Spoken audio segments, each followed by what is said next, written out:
What risks are involved in real estate investing? In this video, we're going to talk about the risks. We're going to talk about one specific thing, as you say to the end, that is absolutely imperative, or you could get killed investing in real estate. Everyone thinks it's easy. Sometimes you get kind of chopped at the knees. You don't want to be those people. Stay tuned.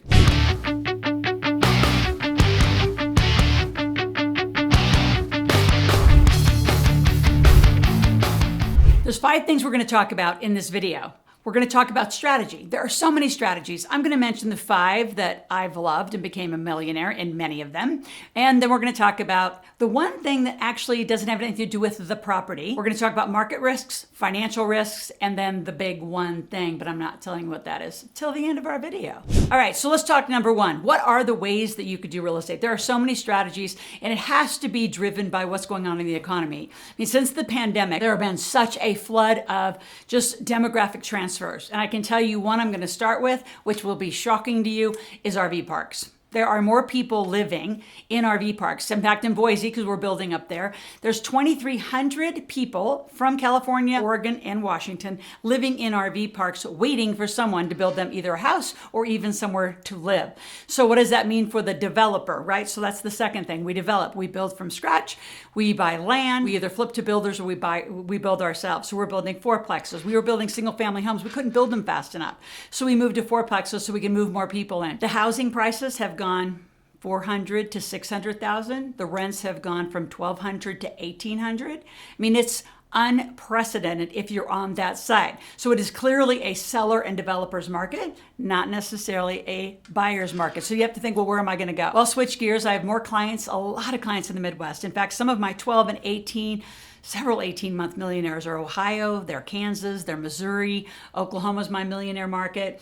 So what strategy do you want to do? A lot of them, they're doing fix and flips. Hard money lending is easy to find. If you go back to other videos here on my YouTube channel on the EIDL loans, a lot of them have gotten EIDL loans. You don't even need to pay hard money, 10, 12, 15, 17%. You can actually get your money free from the government. If you have no idea, just click back to one of those videos and check out any of the EIDLs. Have tons of videos on that here on my YouTube channel. But those of you who want to do fix and flip, you can do short-term rentals. Our folks are my clients. Have so many millionaires coming in hot in 2022. So I hope you want to be a millionaire in real estate, and I'd love to mentor you through that because we're really, like 2022, Sam will have done upward of 30 houses.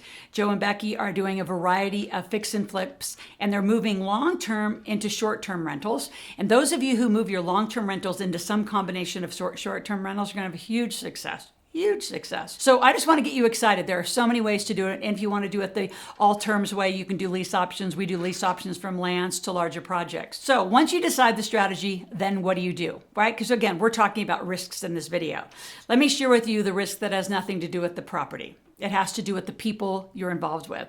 Now, if you're out there and you're just going to do this by yourself, that's fine. But if you're going to have partners, what's the LLC look like? What's the operating agreement look like? What's the structure of the money? How are you going to manage and control expenses? You got material costs that are out of control right now with construction and rehabbing. So make sure that you have really solid agreements.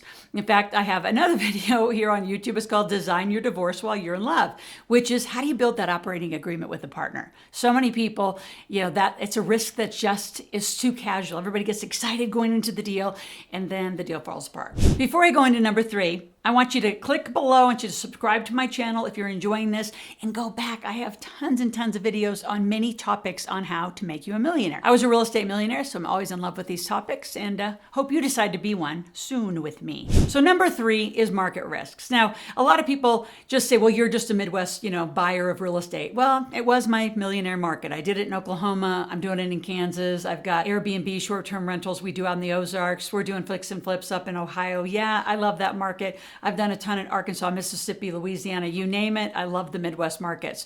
That doesn't mean that you can't invest on the coast. Now, what's interesting about the coast, especially I'm going to speak to California, Oregon, and Seattle, which are closer to where I am in northern Nevada, is they are moving in like droves, right? Florida's getting the same overflow. The Carolinas are getting huge overflow. But as that exit happens, will there be opportunities out on the coast because of the vacancy rates? There will be, but you're going to have holding costs. I have a lot of Canadian clients who say, well, right now, there's just so much available. I said, I know, but do you have the holding costs? Can you rent it? So think through your location from another risk and a market risk perspective.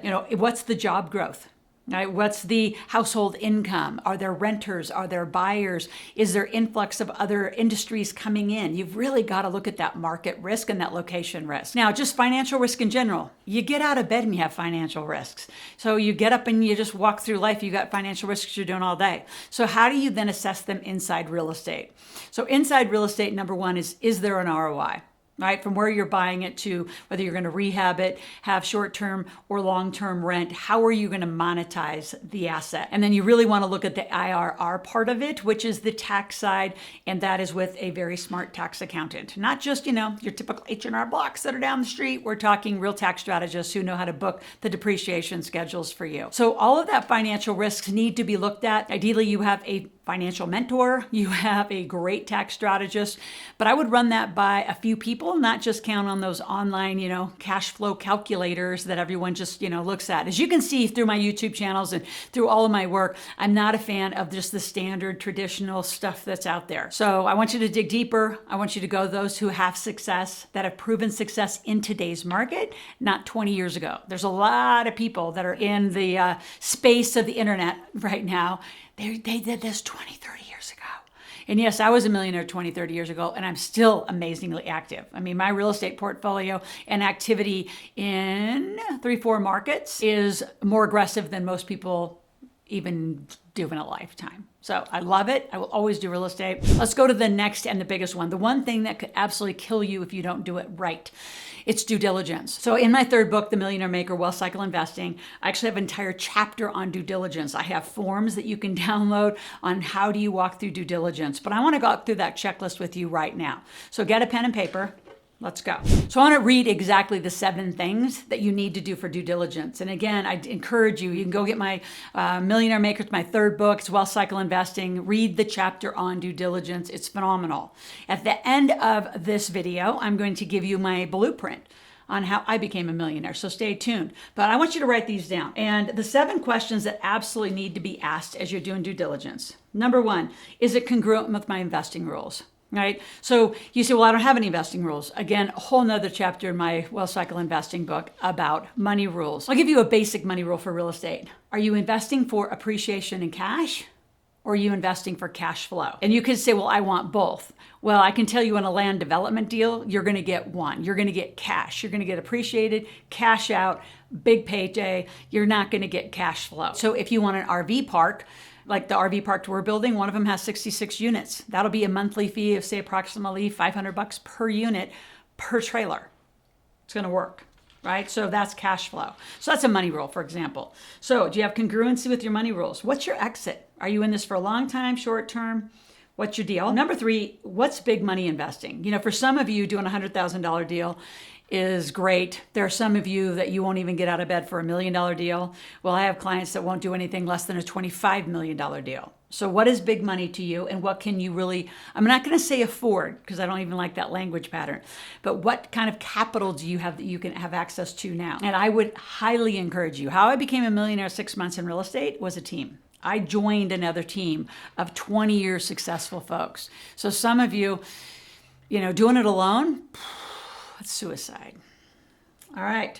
Who has the oversight? Like, who is actually looking at the QuickBooks? Who's actually looking at the data? Who's signing off on material costs? Are the economics of the offer just sound? Right? That's a huge due diligence question. And then will the marketing, the business plan actually deliver the outcome that you're wanting? And then number 7, which again, I still think is the number one of above all in every business industry, is your team. Do you have a team who has expertise, or are you just a bunch of, beginners wandering around together? I would highly encourage you to get an expert on the team. And the one place I would never do due diligence is the internet. The internet is like the bathroom wall. So yes, it has great information, but I always say, it's like the bathroom wall, meaning anybody can write anything about it. So there's the good, the bad, and the interesting out there. And it's really tough until you get the real background of the people. In fact, with my higher end clients, we encourage them to do background checks and really thoroughly vet each other. Are you really going to do this and be in this? Meaning business and finance and doing a successful real estate transaction. So due diligence is the number one strategy, or the number one thing you really need to be looking at and learning about. And I would love to help you through it. I actually wrote a complete blueprint. It's called the Millionaire Maker Blueprint. And you're going to go to the notes below into the description. I want you to click on the link. I want you to go through the blueprint thoroughly and then have a one-on-one consultation. And I would love to mentor you into your millionaire status. I can guarantee you can talk to them. I've got 12-month, 18-month, and 24-month millionaires since the pandemic. Yes, from 2020, they came in hot, and they're doing exactly what this blueprint says. So click on the link. And by the way, if you're liking this video, I want you to share it, love it, like it, get a team together, and get people in the same conversation about money.